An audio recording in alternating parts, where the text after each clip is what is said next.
दोस्तों आपने अभी तक केजीएफ चैप्टर 2 मूवी तो देख ही ली होगी जो कि केजीएफ सिनेमैटिक यूनिवर्स का पार्ट है जिसके अंदर अब सलार फिल्म भी आने वाली है। और केजीएफ चैप्टर 2 के एंड में हमें यह बता दिया गया था कि केजीएफ चैप्टर 3 भी आएगी, पर केजीएफ चैप्टर 2 के अंदर तो हमें यह बताया गया है कि रॉकी पानी में डूबकर मर गया। तो आखिर केजीएफ चैप्टर 3 में क्या दिखाया जाएगा, उसकी स्टोरी क्या होगी और केजीएफ यूनिवर्स सलार से कैसे कनेक्ट करेगा, यही आज हम डिस्कस करने वाले हैं। तो सबसे पहले तो अगर हम बात करें रॉकी भाई की, रॉकी भाई आखिर मरा भी है या फिर नहीं, तो मुझे तो नहीं लगता कि रॉकी भाई अभी तक मरा होगा। यह सब रॉकी भाई का प्लान हो सकता है अंडरग्राउंड होने का, सभी को यह यकीन दिलाने का कि रॉकी मर चुका है। पर रॉकी बाद में सबको शौक दे, क्योंकि जब रॉकी भाई का जहाज डूबा था और रॉकी भाई भी डूब रहे थे तो हमें उनके शरीर पर एक सिंगल खरोच भी नहीं दिखाई गई है कि उन्हें कुछ भी लगा हो,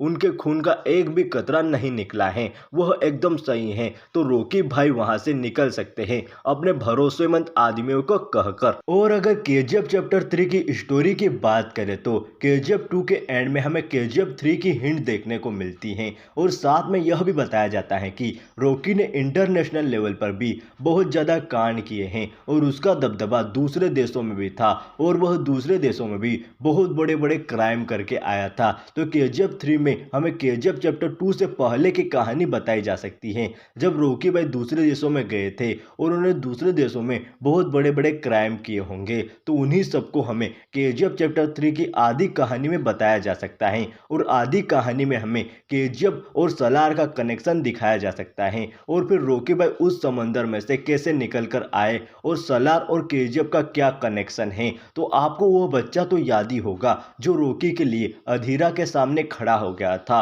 और उसकी माँ भी आपको याद होगी। और केजीएफ चैप्टर 2 में जिसने उस बच्चे की माँ का रोल प्ले किया था वही सलार मूवी में प्रभास की माँ का रोल प्ले कर रही है। तो उस बच्चे के ऊपर सलार मूवी बन रही होगी, क्योंकि हमें उसे मरते हुए भी नहीं दिखाया है और उसकी माँ को भी उसका चेहरा नहीं देखने दिया गया था।